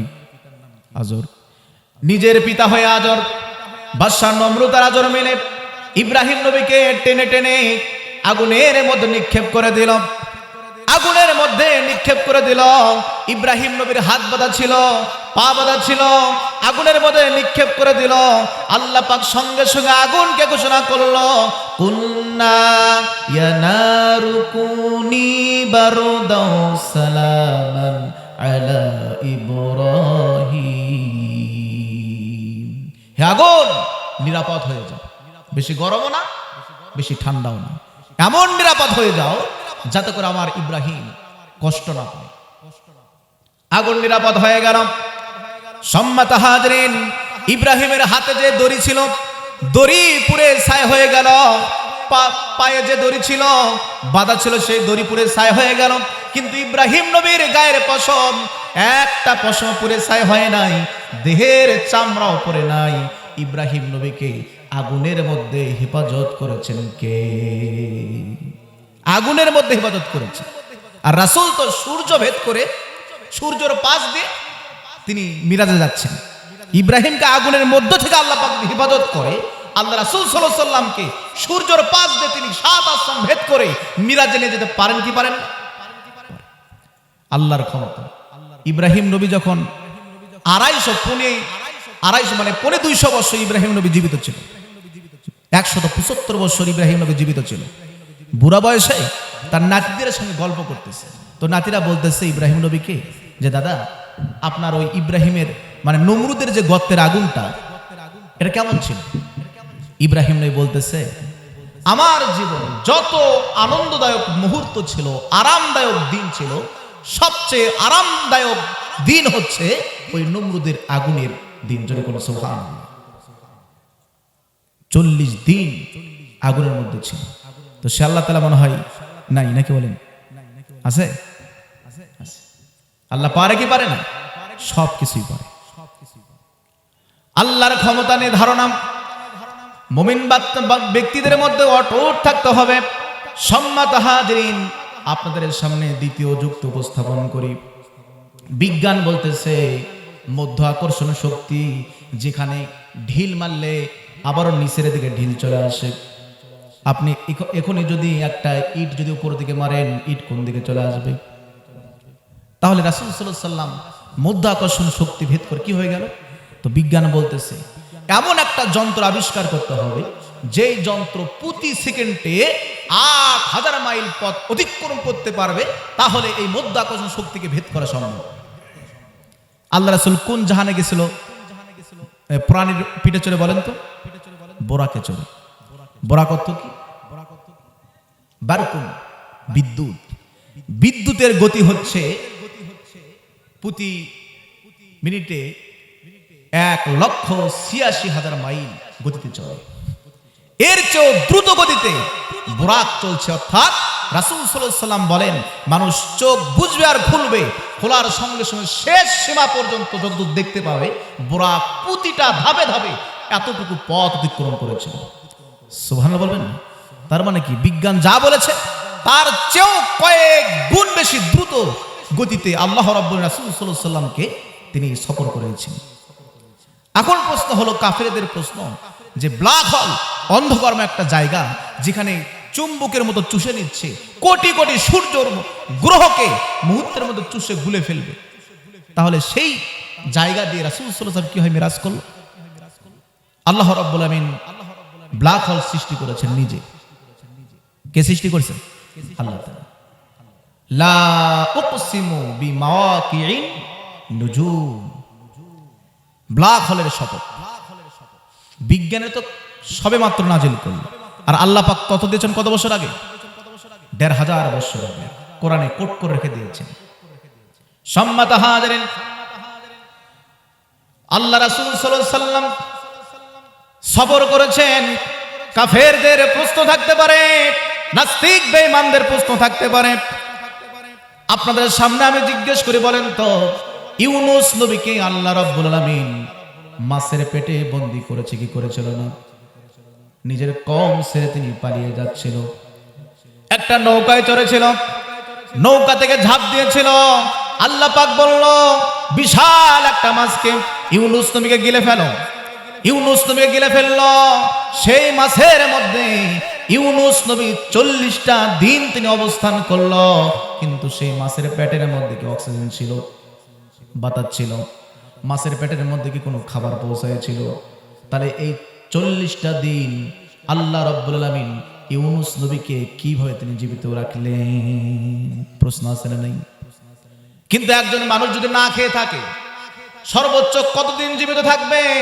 বিজ্ঞান বলে, একজন মানুষ যদি না খেয়ে থাকে, খাবার দাবার পানি সব কিছু বন্ধ করে দেয়, সর্বোচ্চ 19 দিন পর্যন্ত সে জীবিত থাকতে পারবে। তারপরে এমনিতেই রুহটা চলে যাবে, মারা যাবে। আল্লাহ রাব্বুল আলামিন ইউনূস নবীকে 19 দিন শুধু নয়, 40 দিন পর্যন্ত মাছের পেটের মধ্যে বন্দি করে রেখে দিয়েছিল। মারা গেছে? মারা যায়। সে আল্লাহ রাব্বুল আলামিন ব্ল্যাক হোল থেকে যদি আকর্ষণের মতো টাকে, চুম্বকের মতো যদি টানে নিচের দিকে, চকলেটের মতো যদি গিলে ফেলে দেয়, কাফেরদের প্রশ্ন হলো তাহলে কেমন করে তোমাদের রাসূল মুহাম্মদ এত কিছুকে ভেদ করে মিরাজে চলে গেল? ব্ল্যাক হোলকে যে আল্লাহ সৃষ্টি করেছেন সে আল্লাহ তাআলা রাসূলকে তিনি 7 আসমান পাড়ি দিয়ে সিদরাতুল মুনতাহায় পৌঁছাইতে পারে কি পারে না? কথা বলেন, পারে কি পারে না? এই জন্য সম্মানিত হাজিরিন, যুগ যেমন আধুনিক নেটের যুগ, কাফের বেঈমান নাস্তিকরা প্রশ্ন করে মুসলমানদের ঠকানোর চেষ্টা করবে। এই জন্য যথাযথ উত্তর দেওয়ার জন্য মুসলমানদের প্রস্তুত থাকার দরকার আছে না নাই? কথা বলেন, আছে না নাই? কে বিরক্ত হচ্ছেন নাকি? বিরক্ত হচ্ছেন? একটু তাকবীর দেন সবাই, লিল্লাহে তাকবীর। আল কোরআনের আলম, আল হাদিসের আলম, কোরআন হাদিস যেখানে, লিল্লাহে তাকবীর। সম্মানিত হাজিরিন, কোন মুসলমান যদি বিন্দু পরিমাণ মিরাজ নিয়ে সন্দেহ করে তার ঈমান থাকবে না। ঈমান না থাকলে যদি সন্দেহ যদি ঢুকে যায় সে কি হয়ে যাবে? এই জন্য আমাদের কোনো সন্দেহ আনা যায় না। সামিনা ওয়া আতা'না, শুনলাম আর মেনে নিলাম। সাহাবীরা তো এমন ছিল। আমি আপনাদের সামনে যে সাহাবীর জীবন থেকে কিছু আলোচনা করার জন্য আমি আলোচনা তো 2টা পর্বে আজকে, যেহেতু আজকে মিরাজের কিছু আলোচনা করার জন্য আমি কিছু অংশ তেলাওয়াত করেছিলাম, আপনাদের সামনে কিছু আলোচনা করব। যে কথা একটু আগেই বললাম যে সাহাবীরা কেমন ছিল, রাসূলের কথাকে শোনার সঙ্গে সঙ্গে তারা এটাকে গ্রহণ করে নিতেন। যদি কোনো সুবহানাল্লাহ। আপনাদের সামনে কিছু আলোচনা করব ওমর ফারুকের কিছু বৈশিষ্ট্য গুণাবলী নিয়ে করে আমি আলোচনা শেষ করে দেব। প্রধান আলোচক তিনি এসেছেন, তিনি আলোচনা করবেন। সম্মানিত হাজিরিন, তার আগে আমাদের কাছে বলতে চাই, আল্লাহ রাসূল সাল্লাল্লাহু আলাইহি ওয়াসাল্লাম মিরাজ থেকে ফিরলেন, বলেন তো সবচেয়ে সর্বশ্রেষ্ঠ উত্তম যে হাদিয়া কিনে ফিরেছেন? 5 ওয়াক্ত নামাজ। আমার সামনে যারা আছেন, বসে আছেন, ইনশাআল্লাহ আমরা সবাই 5 ওয়াক্ত নামাজ পড়ি তো? আমি একটা হাদিস বলি, আলোচনায় ফিরে আসবো। নামাজ এমন গুরুত্বপূর্ণ একটি ইবাদত, মানুষের জীবনে গুনাহকে মাফ করে দেয়। সুবহানাল্লাহ বলবেন না? সম্মানিত হাজিরিন, একজন ব্যক্তি রাসূলের দরবারে চলে আসলেন। আসার পর বললেন, নবীজি শাস্তিযোগ্য অপরাধ করেছি, একটু বিচার করে দেন। আল্লাহ রাসূল তার দিকে তাকালেন না, প্রশ্নেরও জবাব দিলেন না। এই ব্যক্তিটা আবারও দ্বিতীয়বার প্রশ্ন করলো, নবীজি শাস্তিযোগ্য অপরাধ করেছি, একটু বিচার করে দেন। রাসূল এইবারও তার দিকে তাকালেন না, কোনো জবাব দিলেন না। ব্যক্তিটা আবারও জিজ্ঞেস করলেন, নবীজি শাস্তিযোগ্য অপরাধ করেছি, বিচার করে দেন। আল্লাহ রাসূল তার দিকে তাকালেন না, তার প্রশ্নের জবাব দিলেন না। একটু পরে বিলাল রাদিয়াল্লাহু তাআলা আযান দিয়ে দিলেন। নামাজের রক্ত যখন শুরু হয়ে যায়, আল্লাহ রাসূল নামাজের ইমামতি করার জন্য সামনে গেলেন। নামাজের জন্য আকামত শুরু হয়ে গেল। আল্লাহর নবীর ইমামতিতে নামাজ শুরু হয়ে গেল। আল্লাহর নবী যখন নামাজ শেষ করলেন, সাহাবীদের দিকে তিনি মুখ করলেন, কিন্তু মুখ করার সঙ্গে সঙ্গে দেখেন পিছন দিক থেকে ওই সাহাবী আবারও দাঁড়িয়ে গেছে আর বললেন, নবীজি শাস্তিযোগ্য অপরাধ করেছি, একটু বিচার করে দেন। আবার প্রশ্ন করতেছে। এইবার আল্লাহ রাসূল তার দিকে তাকালেন, তার প্রশ্নের জবাব দিলেন আর বললেন, সাহাবী একটু আগে যে বিলাল আযান দিল, আমার ইমামতিতে নামাজ সম্পূর্ণ হলো, তুমি কি এই নামাজের জামাতে শরীক ছিলে? শরীক ছিলেন? ব্যক্তিরা সঙ্গে সঙ্গে বলে, নবীজি একটু আগে আপনার ইমামতিতে যে নামাজ সম্পূর্ণ হলো, আমি সাহাবী আপনার পিছনে নামাজ পড়েছি, জামাতের সঙ্গে শরীক ছিলাম। আল্লাহ রাসূল বলেন, সাহাবী একটু আগেই যে নামাজ সম্পূর্ণ হয়েছে, আমার পিছনে তুমি নামাজ আদায় করেছো, তোমার কি অপরাধ আমার শোনার প্রয়োজন নাই, তবে তুমি শুনে রাখো, এই নামাজ পড়ার ওসিলায় আল্লাহ তাআলা তোমার পূর্বের সমস্ত গুনাহকে মাফ করে দিয়েছে। রাসূল একটাবার জিজ্ঞাসাও করলেন না, তোমার অপরাধটা কি, কি হয়েছে? রাসূল জিজ্ঞাসাও করলেন। এই জন্য নামাজ পড়া দরকার আছে না নাই? কথা বলেন আছে না নাই? আমরা বর্তমান দেশের অবস্থা এমন হয়েছে, নামাজের কথা বললে মন খারাপ, কিন্তু ওয়াজ শুনতে পছন্দ ঠিকই হয়। ওয়াজ শুনতে শুনতে চলতেছে, আজান হয় মসজিদে যায় না, মোবাইলে ওয়াজ থাকে, পকেটে ওয়াজ থাকে, কত ওয়াজ শুনতেছে, কিন্তু নামাজ নিজে পড়তে চায় না। কথা বলেন ঠিক কিনা? সম্মানিত হাজিরিন, আমি আপনাদের সামনে বলতেছি, কিছু আলোচনা করার জন্য আপনার যাতে উপকার হয়, আমার জন্য উপকার হয়, নিজেকে সংশোধন করার জন্য। কথা বলেন ঠিক কিনা? আজকে যদি নিঃশ্বাসটা বন্ধ হয়ে যায়, আজকে যদি আপনি মারা যাই, একটু নিয়তের দিলে পরিবর্তনের জন্য যদি আলোচনা শুনি, হতে পারে আজকের আলোচনার মধ্যে একটা আমল যদি করতে পারেন, এটাই আমার জন্য আপনার জন্য যথেষ্ট হয়ে যাবে পরিবর্তনের জন্য। কথা বলেন ঠিক কিনা? এই জন্য একজন সাহাবীর কিছু বৈশিষ্ট্য আপনার সামনে উপস্থাপন করব। তার কিছু কথা আমাদের যদি আমরা অনুসরণ করি, আমলে আনার চেষ্টা করি, আমাদের ইমানের জজমা বেড়ে যাবে ইনশাআল্লাহ। নাম হচ্ছে ওমর ফারুক, আমার নাম।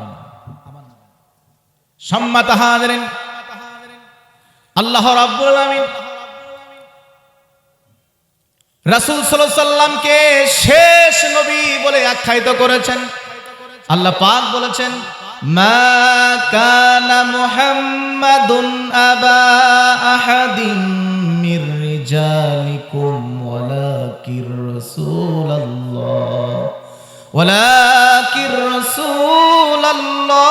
ওয়া খাতামান নাবিয়্যিন ওয়া কানাল্লাহু বিকুল্লি শাইইন আলীমা। আল্লাহ রাসূল তিনি শেষ নবী, তারপর আর কোনো নবী আসবে না।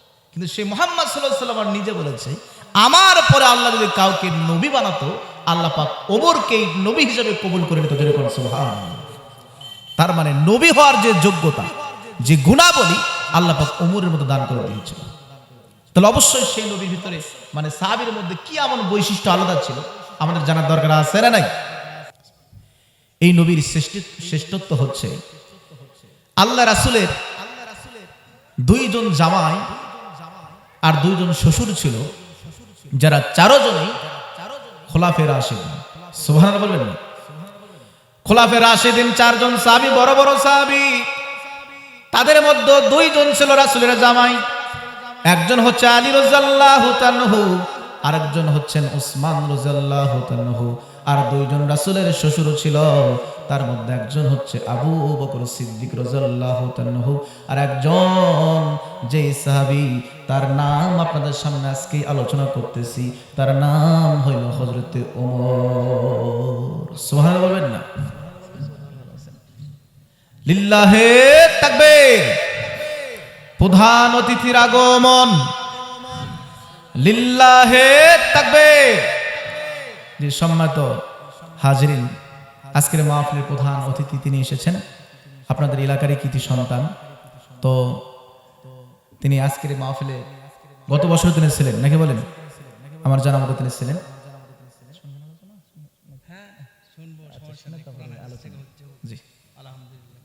সম্মানিত হাজিরিন, ওমর ফারুককে আল্লাহ রাব্বুল আলামিন অনেকগুলো শ্রেষ্ঠত্ব দান করেছিলেন।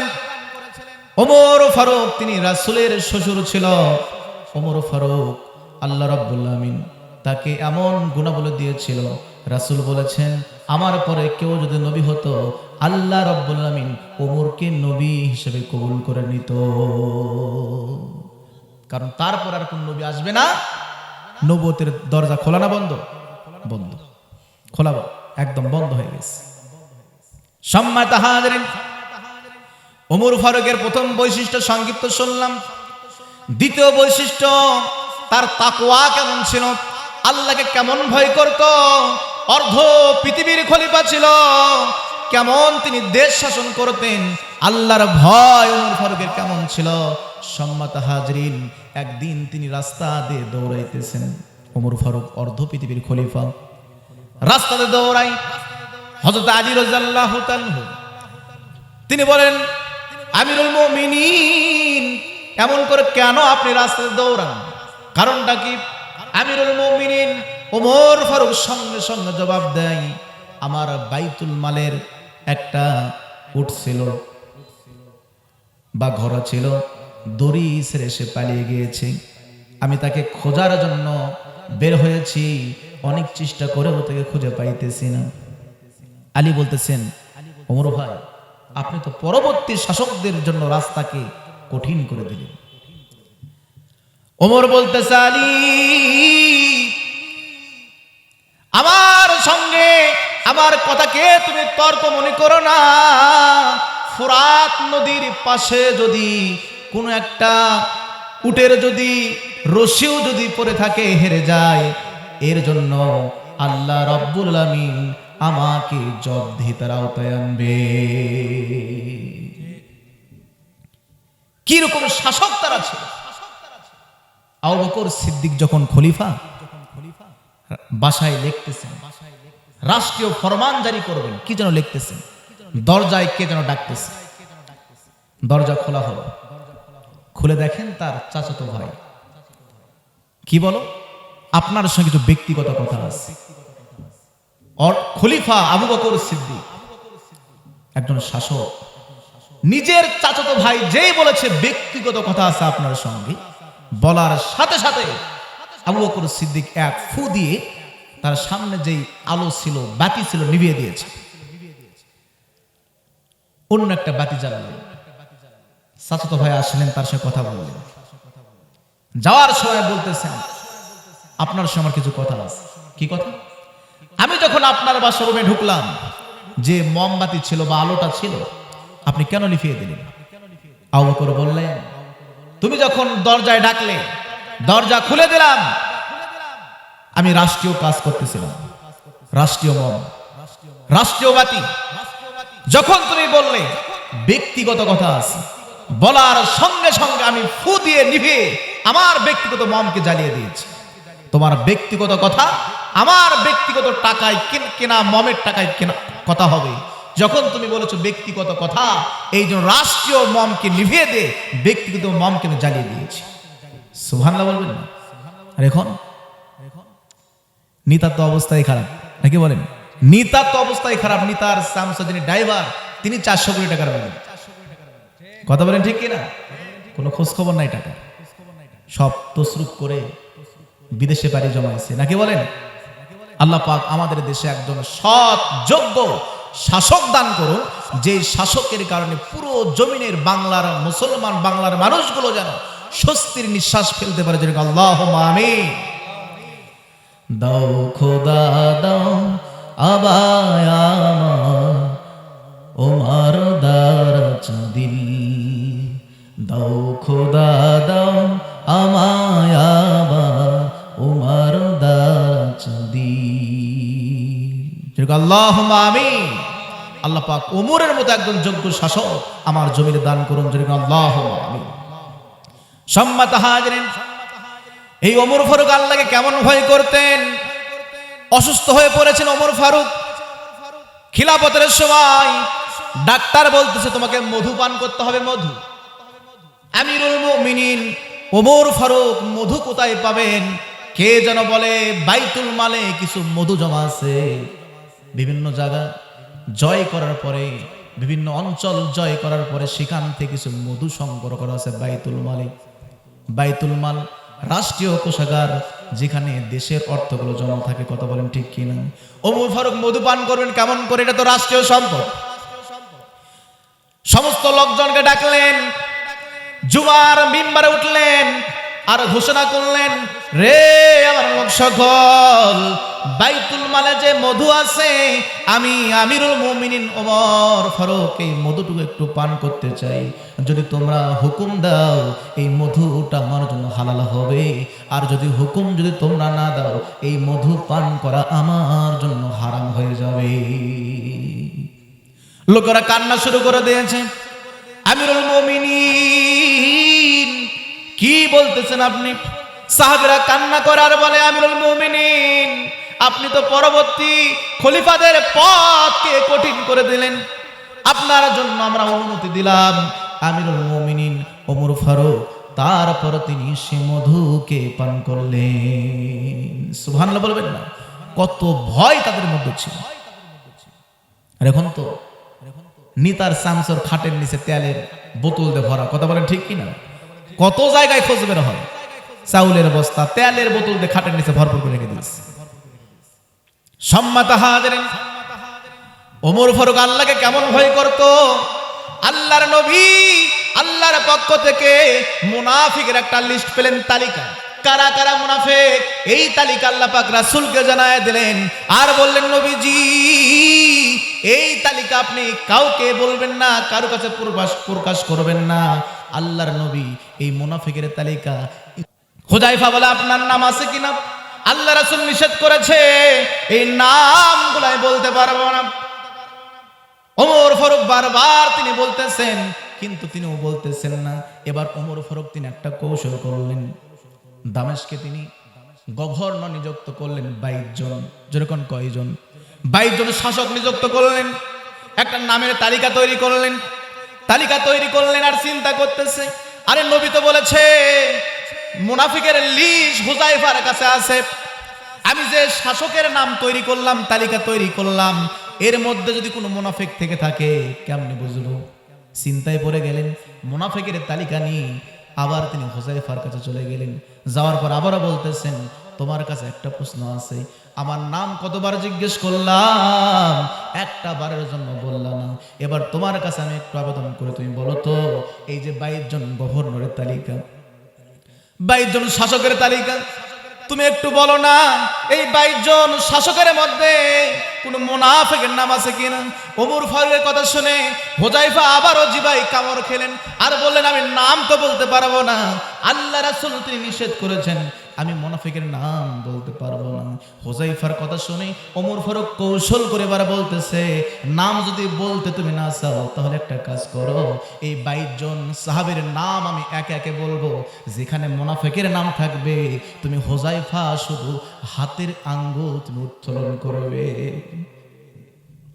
হাতের আঙ্গুল উত্তোলন করবে, তাহলে আমি বুঝে নিব কে মুনাফিক, নামটা আমি কেটে দেব। এই কাজটা কি করতে পারবা না? হুযায়ফা বলে, এই কাজ আমি করতে পারবো। এবার আমিরুল মুমিনিন নামের লিস্ট ধরে একে একে তিনি নাম বলতেছেন, 1 নাম 2 নম্বর 3 নম্বর করে নাম ধরে তিনি ডাকতেছে। যেখানে যেখানে মুনাফিকের নামটা ছিল, হুযায়ফাতুল ইয়ামিন 2 থেকে 3 বার তিনি শুধু হাত উত্তোলন করেছে। ওমর ফারুক বুঝতে পারলেন এরা মুনাফিক, কৌশলের নামটা কেটে দিলেন। যাওয়ার সময় বললেন, হুযায়ফা তোমার কাছে একটু আবেদন করতে চাই, তুমি একটু বলো না, রাসূল কোন মুনাফিক মারা গেলে তার জানাজায় যেত না, আমি একটু তোমার কাছে আবেদন করতে চাই, তুমি একটু বলো, আমি যদি মারা যাই, তুমি হুযায়ফা কি আমি ওমরের জানাজায় শরীক হব না? তিনি ছাড়তেইছে না। হুযায়ফা চোখ দিয়ে দর দর করে পানি পড়ে, আর বলে, আমিরুল মুমিনিন আপনি কি বলতেছেন? আপনি মারা গেলে আমি হুযায়ফা আপনার জানাজায় যাব না, এটা কেমন করে হতে পারে? আমিরুল মুমিনিন আপনি শুনে রাখুন, আমার আগে যদি আপনার ইন্তিকাল হয় তাহলে তো কথাই নাই, আর আমার পরে যদি আপনার ইন্তিকাল হয়, আমিরুল মুমিনিন আপনি শুনে রাখুন, আমি হুযায়ফা আপনার জানাজায় শরীক হয়ে যাব। সুবহানাল্লাহ বলবেন না? সম্মানিত হাজিরিন, এই কথা শোনার পরে ওমর ফারুক যেন তার বুকের উপর থেকে যেন আকাশ পরিমাণ পাথর যেন সরে গেল। ওমর ফারুক তিনি খুশি হয়ে গেল, বাসায় চলে গেলেন। সম্মানিত হাজিরিন, কিরকম ভয় আমিরুল মুমিনিন ওমর ফারুকের হৃদয়ে ছিল। এই ওমর ফারুক আল্লাহকে কতটা ভয় করতেন, যেমন গরম ছিল তেমন আবার তার রাগ ছিল। রাসূলের সামনে আবু বকর, ওমর, বড় বড় সাহাবীরা গল্প করতেছে, আল্লাহ রাসূল পাশে বসে আছেন, কিন্তু সাহাবীদের গলার ভয়েসটা বড় হয়ে গিয়েছে, এত আওয়াজ বড় হয়ে গিয়েছে, রাসূল যে বসে আছে রাসূলের গলার আওয়াজ আর শোনাই যায় না। আল্লাহ রাসূল পাশে বসে আছে, গলার আওয়াজ আর শোনা যায় না। সম্মানিত হাজিরিন, রাসূলের গলার আওয়াজ শোনা যায় না। আল্লাহ পাক নিজে তিনি ক্ষিপ্ত হয়ে জিবরাইল ফেরেশতার মাধ্যমে সাহাবীদেরকে আদব শিক্ষা দেওয়ার জন্য আয়াত নাজিল করে জানায় দিলেন, নবীজি আপনার সাহাবীদেরকে বলে দেন ভবিষ্যতে তারা যদি আপনার সামনে গলাকে উঁচু করে কথা বলে আনতাহবাতা আমালাকুম, আমি আল্লাহ রাব্বুল আলামিন তাদের সব আমলকে ধ্বংস করে দিব। এই আয়াত নাজিল হওয়ার পর থেকে ওমর ফারুক রাসূলের দরবারে আসতো, ভয়ে জোরে জোরে কোনোদিন আর কথা বলে না। যদি কোনো কথা বলার প্রয়োজন হতো আমিরুল মুমিনিন ওমর ফারুক হযরত ওমর রাদিয়াল্লাহু তাআলা রাসূলের জীবদ্দশায় যদি কথা বলার প্রয়োজন হতো সাহাবীদের কানের কাছে গিয়ে ফিস ফিস করে তিনি কথা বলতো। সুবহানাল্লাহ বলবেন না? যেমন রাখছিল তেমন নরম, কোরআন আয়াতের কাছে মোমের মতো নরম হয়ে যেত। কেমন রাখছিল এই সাহাবীর? একজন ব্যক্তির শুধু নরম হলে হয় না, গরম থাকার দরকার আছে না নাই? মুসলমান শুধু হাতে তসবিহ ঠেলবে, মাথায় পাগড়ি পরিধান করবে, নরম নরম কথা বলবে, আর বাতিল শক্তি রক্ত চক্ষু দিয়ে মুসলমানদের ঈমানকে ধ্বংস করবে, এটা কখন ইসলাম শিক্ষা দেয় না। কথা বলেন ঠিক কি না? আল্লাহ পাক কোরআনে মাঝে মাঝে নরম নরম কথা বলেছে, আর মাঝে মাঝে আল্লাহ পাক গরম গরম কথা বলেছে। তাব্বাত ইয়াদা আবি লাহাবি ওয়া তাব, আবু লাহাবের দুনো হাত ধ্বংস হয়ে যায়। মাঝে মাঝে নরম নরম কথা, মাঝে মাঝে হাত ভাঙ্গার কথা। মানে যে আল্লাহ পাক নিজেই নরম কথা বলে, সে আল্লাহ পাক কোরআনের মধ্যে গরম বক্তব্য দিয়েছেন। কথা বলেন ঠিক কিনা? সম্মানিত হাজিরিন, ওমর ফারুক কোরআনের কাছে নরম, আর মাঝে মাঝে তিনি গরম। কেমন গরম আপনারা শোনেন। সম্মানিত হাজিরিন, রাসূল বলেছেন ওমরকে বললেন শয়তান তোমাকে দেখে ভয় পায়। আল্লাহ রাসূল সাল্লাল্লাহু আলাইহি সাল্লাম বলে, ওমর তুমি যে রাস্তা দিয়ে যাও শয়তান সেই রাস্তা পরিবর্তন করে অন্য রাস্তায় হাঁটে। ওমর ফারুকের রাগ কম না বেশি? শয়তান রাস্তা পরিবর্তন করে, আর শয়তান তো আমাদের কি করে? বান মারে। প্রত্যেকটা বনি আদম সন্তানকে রাতের বেলায় 3টা করে গিট মারে। রাতের বেলায় এমন কোন বনি আদম সন্তান নেই। শয়তানে এত চক্রান্ত, কি ঘরে, কি অফিস আদালত, দোলনা থেকে একদম রাষ্ট্রভবন পর্যন্ত প্রত্যেকটা জায়গায় মানুষকে ধোঁকা দেওয়ার জন্য সে অপেক্ষায় থাকে। সম্মানিত হাজিরিন, এই ওমর ফারুকের রাগ কেমন ছিল? কয়েকজন মহিলা আল্লাহ রাসূলের সঙ্গে কথা বলতেছে কোন একটা বিষয়ে। আল্লাহ রাসূল সাল্লাল্লাহু আলাইহি সাল্লামকে প্রশ্ন করতেছে, আল্লাহ রাসূল সাল্লাল্লাহু আলাইহি সাল্লাম উত্তর দিচ্ছেন, কিন্তু হঠাৎ করে দরজায় শব্দ হয়। দরজা খুলে দেওয়া হলো। নজর করে দেখে ওমর ফারুক এসেছে। আল্লাহ রাসূল দরজা খুলে দিলেন। দরজা খোলার পরে পিছন দিকে নজর করে দেখে যে মহিলা রাসূলের সঙ্গে প্রশ্ন করতেছিল, পিছনে চেয়ে দেখে একজন মহিলাও আর নাই, দৌড় মেরে পর্দার অন্তরে তারা লুকিয়ে আছে। আল্লাহ রাসূল মুস্কি মুস্কি হাসতেছে। ওমর ফারুক বলতেছে, নবীজি আল্লাহ পাক আপনাকে সারাটা জীবন এরকম হাসি মাখা মুখে রাখুন, যদি কোন সুবহানাল্লাহ। রাসূল বলছে, ওমর আমি কেন হাসি জানো? একটু আগে কয়েকটা মহিলা আমাকে প্রশ্ন করতেছিল আমার পাশে বসে, কিন্তু তুমি ওমরের কণ্ঠ শুনে তার এক দৌড়ে পর্দার অন্তরে লুকিয়ে আছে। ওমর বলেন, এ মহিলা, রাসূলকে দেখে ভয় পাও না, আর আমি ওমরকে দেখে ভয় পাই? মহিলারা ভিতর থেকে বলে, রাসূলের চেয়ে আপনার রাগ বেশি, এই জন্য ভয়তে লুকিয়ে আছে। আল্লাহ রাসূল বললেন, হে খত্তাবের বেটা ওমর, তুমি শুনে রাখো, তুমি ওমর যেই রাস্তা দিয়ে হাঁটো শয়তান সেই রাস্তা পরিবর্তন করে অন্য রাস্তা দিয়ে হাঁটা শুরু করে দেয়। ওমর ফারুকের এত রাগ ছিল। বর্তমান জামানায় আপনারা দেখবেন ছোট বাচ্চা ঘুমাতে চায় না। কথা বলেন ঠিক কিনা? মায়েরা কি বলে, বাঘ আসলো, এ ভাল্লুক আসলো, বিভিন্ন কিছু বলে, সাপ আসলো, ঘুমানোর চেষ্টা করে। কিন্তু ওমর ফারুকের সময় যখন বাচ্চারা ঘুমাতে চেত না, মায়েরা বলতো ওমর আসলো, ওমর আসলো, ওমর বলার সঙ্গে সঙ্গে ছোট বাচ্চা ভয়ে ঘুমিয়ে পড়তো। এত ভয় করতো ওমর ফারুক। সম্মাত হাজরিন, সেই ওমর ফারুককে রাত নিয়ে কথা বললাম, মসজিদে আল্লাহ রাসূল সাল্লাল্লাহু আলাইহি সাল্লাম সাহাবীদেরকে নিয়ে তিনি আলোচনা করতেছেন। হঠাৎ করে একজন বিধর্মী এসে মসজিদের মধ্যে প্রস্রাব করা শুরু করে দিল। ওমর ফারুক লাঙ্গা তরবারি বের করেছে, হত্যা করবে। রাসূল বলেন, ওমর একটু বসো। আল্লাহ রাসূল বিধর্মীকে লক্ষ্য করে বলল, তুমি কি জানো না এটা আমাদের ইবাদতগাহ, এই জায়গায় আমরা ইবাদত করি, আর তুমি এই জায়গায় প্রস্রাব করেছো। দেখো না আমার সাহাবী ওমর তরবারি বের করেছে, তোমাকে হত্যা করবে, আর তুমি এই জায়গায় কেন প্রস্রাব করেছো? সাহাবী তো কষ্ট পেয়েছে, আমি বাধা না দিলে তোমাকে তো কতল করে দিত। সম্মাত হাজরিন, এমন একটি সময় আল্লাহ রাসূল বললেন, সাহাবীরা তোমায় কতল করে দিত। তারা তো ক্ষিপ্ত হয়ে গিয়েছে।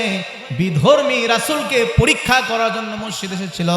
সে শুনেছিল মুসলমানদের নবী, অর্থাৎ মুসলমানদের নবীত্ব কোনো রাগ নাই, এটা পরীক্ষা করার জন্য এসেছিল। কিন্তু পরীক্ষা করার পর দেখলো সত্যিই তাই, মুসলমানদের নবী মুহাম্মদ সাল্লাল্লাহু আলাইহি সাল্লামের রাগ কম, জোরে কোন সুবহানাল্লাহ, অর্থাৎ নিয়ন্ত্রণ করতে পারে। তিনি বললেন, আমি বুঝতে পেরেছি আপনি সত্য নবী, আমি ভুলেছিলাম, এই মুহূর্তে আমি কালেমা পড়ে আপনার হাতে হাত রেখে মুসলমান হতে চাই, জোরে কোন সুবহানাল্লাহ। একটু জিকির করেন, লা ইলাহা লা ইলাহা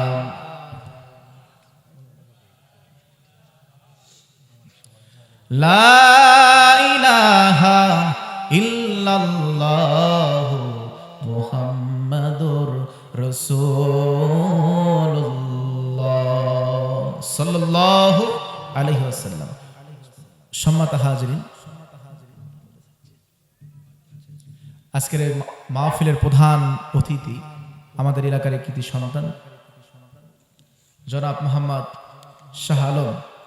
তিনি দীর্ঘ সময় আলোচনা শুনতেছেন, তো তিনি চলে যাবেন, একটু কথা সালাম বিনিময় করবেন আপনাদের সামনে, তারপরেই আবার আলোচনা শুরু হবে ইনশাআল্লাহ। আপনারা সবাই একটু মনোযোগ সহকারে তার আলোচনা একটু শুনুন। লা ইলাহা লা ইলাহা লা ইলাহা ইল্লাল্লাহু মুহাম্মাদুর রাসূলুল্লাহ সাল্লাল্লাহু আলাইহি ওয়াসাল্লাম। সম্মানিত হাজিরিন, এবার ওমর ফারুকের জীবনী থেকে সর্বশেষ একটা পয়েন্ট আলোচনা করব, সেটা হচ্ছে শাহাদাত, ইন্তিকাল। এটা আলোচনা করেই শেষ করব। প্রধান বক্তা চলে আসবেন, আপনারা অধীর আগ্রহে তার অপেক্ষায় বসে আছেন, তার আলোচনা করবেন। সম্মানিত হাজিরিন, আমিরুল মুমিনিন ওমর ফারুক তার খিলাফতের শেষের দিকে একজন অগ্নি উপাসক ছিল, আবু লুলু আল মাজুসি। ওমর ফারুকের সঙ্গে তার দ্বন্দ্ব, ওমর ফারুকের উপরে সে ক্ষিপ্ত হয়ে গেল। ওমর ফারুককে হত্যা করার জন্য সে খঞ্জর বানিয়ে রেডি করে রাখে, হত্যা করবে খঞ্জর দিয়ে। সম্মানিত হাজিরিন, ওমর ফারুক মসজিদে নামাজ আদায় করার জন্য ফজরের নামাজের ইমামতি করতেছেন। এই আবু লুলু ছদ্মবেশ ধারণ করে খঞ্জরটা তিনি গোপন রেখে লুকিয়ে নিয়ে ওমর ফারুকের পিছনে তিনি দাঁড়িয়ে নামাজ পড়তেছেন। কত বড় মুনাফিক, চিন্তা করতে পারছেন? ছদ্মবেশ ধারণ করে ওমর ফারুকের পিছনে নামাজ আদায় করে। হঠাৎ করে ওমর ফারুককে যখন সে নামাজের সিজদায় চলে যায়, ওমর ফারুককে পিছন দিক থেকে এমন ভাবে আঘাত করলেন, পিছন দিক থেকে এরকম বামে বুকের উপরে আঘাত করলেন খঞ্জর দিয়ে। এক আঘাতে ওমর ফারুক সঙ্গে সঙ্গে তিনি সেখানে পড়ে গেলেন। পিছন দিকে একজন সাহাবী, আল্লাহ তাআলা একজন বান্দা ওমর ফারুককে টান দিয়ে সেখানে তিনি চলে গেলেন, নামাজের ইমামতির দায়িত্ব গ্রহণ করলেন। জোরে কোন সুবহানাল্লাহ। নামাজের ইমামতির দায়িত্ব গ্রহণ করলেন। ওমর ফারুককে কয়েকজন মিলে ধরে তারা বের করে নিয়ে চলে গেলেন। কিন্তু ওই আবু লুলু আল মাজুসি যে হত্যা করার জন্য পিছনে দাঁড়িয়েছিল, সে পালিয়ে যাবে মসজিদ থেকে। পাশে যতগুলো মুসলমান ছিল, মুসল্লি ছিল, দুই পাশে সে খঞ্জর দিয়ে আঘাত করা শুরু করে দিল। মুহূর্তের মধ্যে 13 জন মুসলমানকে সে আহত করল। 7 জন মুহূর্তের মধ্যে সেখানে মারা গেল। ওমর ফারুককে নিয়ে যাওয়া হলো মসজিদের বাইরে। ওমর ফারুক বেহুশ অবস্থায় আছেন। একটু পরে হুঁশ পেয়ে গেল। ওমর ফারুকের মুখের মধ্যে নাবিজ দেওয়া হয়, দুধ দেওয়া হয়, কিন্তু নাভিতে সেগুলো পড়ে যায়। ওমর ফারুকের কখনো হুঁশ, কখনো বেহুশ। যখন তার হুঁশটা ফিরে যায়, ওমর ফারুক কিচ্ছু বলে নাই, শুধু একটা কথা বলেছে, আমার দায়িত্বে যে ফজরের নামাজ শুরু হয়েছিল সে নামাজ কি সম্পূর্ণ হয়েছে? সুবহানাল্লাহ বলবেন না? একজন শাসকের কোনো দায়িত্ব নাই। কত দায়িত্ব তার! দেশের কথা জিজ্ঞেস করলেন না, সম্পদের কথা জিজ্ঞেস করলেন না, পরিবারের কথা জিজ্ঞেস করলেন না, শুধু বললেন আমার দায়িত্বে যেই নামাজ সম্পূর্ণ হয়েছিল সে নামাজ কি সম্পূর্ণ হয়েছে? লিল্লাহে তাকবীর। প্রধান বক্তার আগমন, প্রধান বক্তার আগমন। লিল্লাহে তাকবীর। সম্মানিত হাজিরিন, ভালো আছেন? আলহামদুলিল্লাহ। আজকের মাহফিলের প্রধান আকর্ষণ হযরত মাওলানা মুহাম্মদ সাব্বির হোসেন জিহাদি, আমাদের আজকের মাহফিলের প্রধান আলোচক, যার অপেক্ষা আপনারা এতক্ষণ ধরে বসে আছেন। সে প্রধান আলোচক আকর্ষণ, তিনি উপস্থিত হয়েছেন। আমি আপনাদের এলাকার সন্তান, আমার আলোচনা আপনারা শোনেন। আমি আর সময় নষ্ট করব না। আমি যা কিছু আলোচনা করলাম, আল্লাহ পাক আমাকে সহ আপনাদের সবাইকে আমল করার তৌফিক দান করেন। আল্লাহুম্মা আমিন। সম্মানিত হাজিরিন, ওমর ফারুককে যখন নাবিজ দেওয়া হয়, মধু দেওয়া হয়, বের হয়ে চলে যায়। সম্মানিত হাজিরিন, ওমর ফারুক শুধু মন্তব্য করলেন, আমার দায়িত্বে যে নামাজ শুরু হয়েছিল তা কি শেষ হয়েছে? এই কথা জিজ্ঞেস করলেন। পরিবারের কথা জিজ্ঞেস করলেন না, দেশের কথা জিজ্ঞেস করলেন না, জনগণের কথা জিজ্ঞেস করলেন না, নামাজের কথা তিনি জিজ্ঞেস করলেন। একটু পরেই তিনি বিদায় নিয়ে চলে গেলেন। আর আবু লুলু আল মাজুসিকে একজন মুসলমান পিছন দিক থেকে একটা চাদর যখন ফিকে মেরেছিল, পায়ের সঙ্গে প্যাঁচ লেগে সেখানে সে পড়ে গিয়েছিল। পরে মুসলমানরা ধরে সেখানেই তাকে কতল করে দিয়েছিল। একজন শাসক, যার অনেক গুণাবলী আমরা শুনলাম। আল্লাহ রাব্বুল আলামিন আমরা বাংলার জমিনে একজন ওমর দান করুন, যেন আল্লাহুম্মা আমিন। আল্লাহর কাছে আমরা দোয়া করি, আল্লাহ পাক বাংলার মুসলমানদেরকে হিফাজতে রাখুন, বাংলাদেশকে আল্লাহ পাক শান্তিতে রাখুন, আমাদের অত্র মহল্লাকে আল্লাহ পাক শান্তিতে ভরপুর করে দেন, যেন আল্লাহুম্মা আমিন। আল্লাহ পাক সমস্ত ফিতনা ফাসাদ থেকে আমাদের মহল্লাকে হেফাজত করুন। আমি যতটুকু সময় আপনাদের সাথে আলোচনা করলাম, যদি ভুল ত্রুটি হয় আল্লাহ পাক মাফ করুন। যতটুকু সঠিক কথা বলেছি আল্লাহ পাক আমাকে সহ আপনাদের সবাইকে এর উপরে আমল করার তৌফিক দেন, আল্লাহুম্মা আমিন। আমি আবারও বলতেছি, গত কয়েকদিন খুবই সমস্যা ছিল গলার। আল্লাহ পাক যে কিছু কথা আপনাদের সামনে উপস্থাপন করার তৌফিক দান করেছেন, আমি নিজেও চিন্তায় ছিলাম। তো আলহামদুলিল্লাহ, আমি যা কথা বললাম আমার জন্য দোয়া করবেন। ভবিষ্যতেও যেন আপনাদের সামনে কোরআন হক সহি কিছু কথা উপস্থাপন করতে পারি, সবার জন্য দোয়া রেখে আমরা সংক্ষিপ্ত আলোচনা এখানে শেষ করতেছি। সুবহানাকাল্লাহুম্মা ওয়া বিহামদিকা আশহাদু আল্লা ইলাহা ইল্লা আনতা আস্তাগফিরুকা ওয়া আতুবু ইলাইক। আসসালামু আলাইকুম ওয়া রাহমাতুল্লাহি ওয়া বারাকাতুহু।